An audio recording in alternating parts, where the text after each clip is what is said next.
सो हे learners, welcome back. हमने अपने previous video में एक कॉन्सेप्ट समझा था जिसे चेंज इन पोलैरिटी बोलते हैं। उसी कॉन्सेप्ट को आज हम एक डीप अंडरस्टैंडिंग के साथ और बहुत सारे चार्ट एग्जांपल के साथ डिटेल में स्टडी करेंगे। सो जिनको नहीं पता चेंज इन पोलैरिटी क्या होता है, मैं उनके लिए एक बार एक्सप्लेन कर दूं।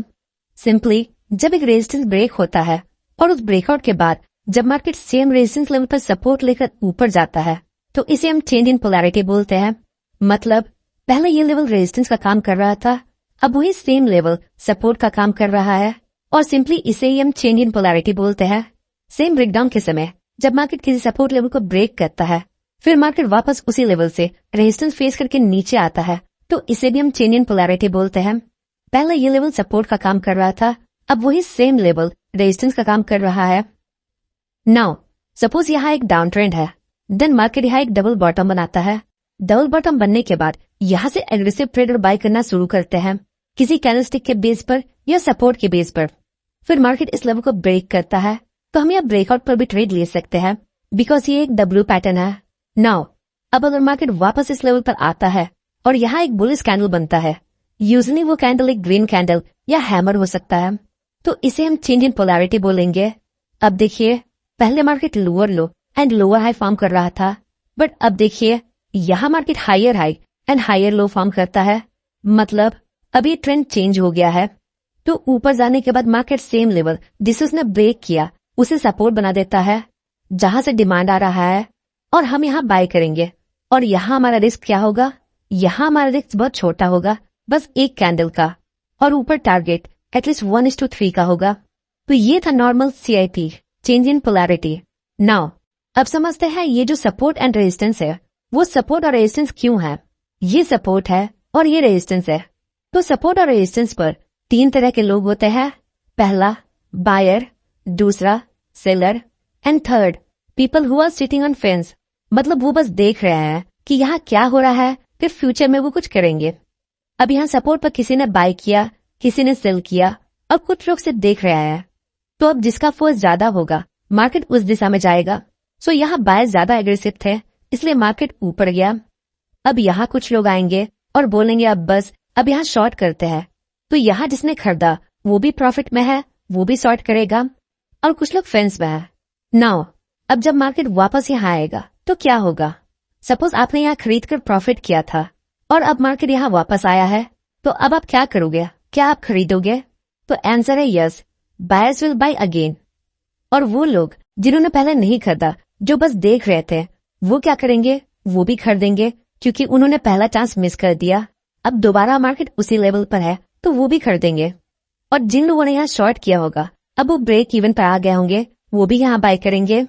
तो कुछ इसी प्रकार सपोर्ट लेवल वर्क करता है, सेम लेवल सालों साल काम करता है।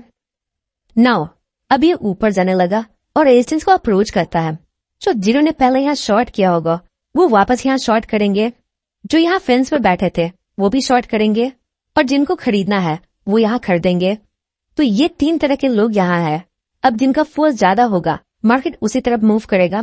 तो यहाँ बाइंग फोर्स ज्यादा था इसलिए मार्केट यहाँ ब्रेकआउट देता है। नाउ अब जिन्होंने यहाँ शॉर्ट किया था उनको लॉस हो रहा है। अब क्या होगा? जब मार्केट ऊपर जाकर वापस नीचे आएगा तो यहाँ शॉर्ट वालों को ब्रेक इवन मिलेगा और वो यहाँ निकलेंगे और जिसने ये ब्रेकआउट मिस किया होगा वो भी यहाँ बाय करेगा। तो इस प्रकार प्रीवियस रेजिस्टेंस यहाँ सपोर्ट की तरह काम करता है। होपफुली आप लोगों को सपोर्ट एंड रेजिस्टेंस का कॉन्सेप्ट समझ आ रहा होगा। अगर आपको इस वीडियो से कुछ सीखने मिल रहा है तो अभी इस वीडियो को एक लाइक जरूर करें। तो जो सब बोलते हैं सपोर्ट पर बाय करना है, रेजिस्टेंस पर सेल करना है, वो क्यों करना है आज आपको क्लियर हो गया होगा।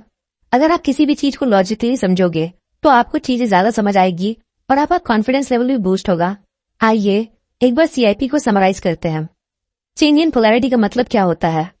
अ broken support become resistance and a broken resistance become support. दूसरा, look for a candle reversal signal. मतलब अगर सपोर्ट पर है तो ग्रीन कैंडल आना चाहिए और रेजिस्टेंस पर है तो एक रेड कैंडल बनना चाहिए। और फोर्थ, जो फर्स्ट CIP होता है वो ज्यादा स्ट्रांग होता है। आइए पहले बाइंग का सेटअप देखते हैं।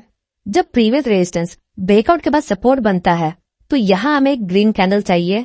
इसके हाई के ऊपर हमारा एंट्री होगा और इसके लो के नीचे हमारा स्टॉप लॉस होगा। टारगेट के लिए हम प्रीवियस रेजिस्टेंस का यूज करेंगे। अगर हमें 1:3 का टारगेट यहाँ मिलता है तभी हम यहाँ ट्रेड लेंगे। तो इसके कुछ रूल्स देखते हैं। पहला, ये स्विंग ट्रेडिंग के लिए है। दूसरा, यहाँ टाइम फ्रेम ओवर डेली या 60 मिनट। तीसरा, buy above the green candle.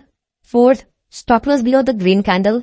And fifth, potential target 1-3। आइए अब कुछ एग्जाम्पल देखते हैं। यहाँ देखिए, पहले ये हमारा रेजिस्टेंस था, अब सपोर्ट का काम कर रहा है। ये यहाँ 4 बार सपोर्ट का काम कर रहा है। नेक्स्ट, यहाँ भी प्रीवियस रेजिस्टेंस सपोर्ट का काम कर रहा है और यहाँ 2 बार इस लेवल से अच्छा खासा मूव देखने को मिलता है। अगला एग्जाम्पल देखते हैं। यहाँ देखिए, ये प्रीवियस रेजिस्टेंस, फिर ब्रेकआउट और फिर वापस मार्केट यहाँ आता है और हमें यहाँ 2 बार एंट्री का चांस मिलता है। नाउ अब सेल वाला एग्जाम्पल देखते हैं। जब मार्केट सपोर्ट लेवल के ब्रेकडाउन के बाद रेजिस्टेंस का काम करता है तो यहाँ हमें एक रेड कैंडल चाहिए।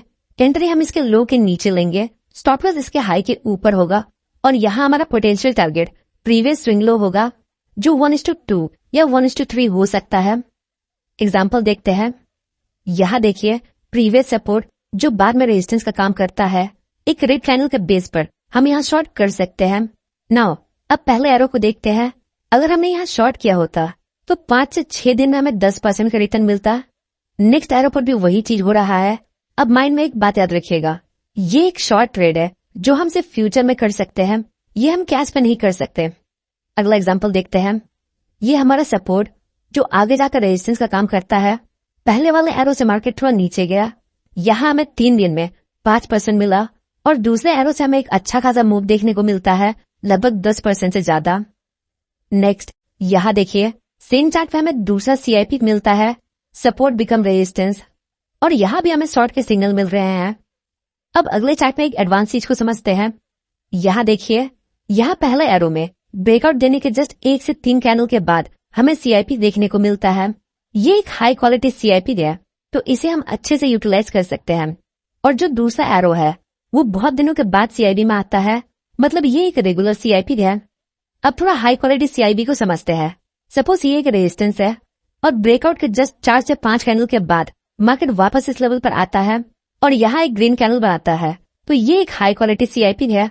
इस केस में ये स्विंग हमारा टारगेट नहीं होगा क्योंकि ये एक मेजर स्विंग नहीं है। इसके पीछे जो मेजर स्विंग होगा उसके बेस पर हम टारगेट सेट करेंगे। नाउ एक और लास्ट की पॉइंट समझते हैं। जब हमें किसी ट्रेंड के बाद फर्स्ट CIP मिलता है तो उसमें हम एक बहुत बड़ा मूव एक्सपेक्ट कर सकते हैं। फॉर एग्जाम्पल, यहाँ देखिए, इस डाउन ट्रेंड के बाद यहाँ हमें एक पहला CIP मिला और इसका मूव देखिए कितना बड़ा है। कहने का मतलब जो पहला CIP होता है वो ज्यादा सेफ होता है और वहां हमें रिवॉर्ड भी बड़े मिलते हैं। सो आज के लिए इतना ही। ये था change in polarity. So hopefully guys आपको इस वीडियो से कुछ सीखने मिला होगा। अगर आपको वीडियो इन्फॉर्मेटिव लगी तो वीडियो को लाइक और चैनल को सब्सक्राइब जरूर करें। मिलते हैं नेक्स्ट वीडियो में, तब तक के लिए best of luck for your stock journey.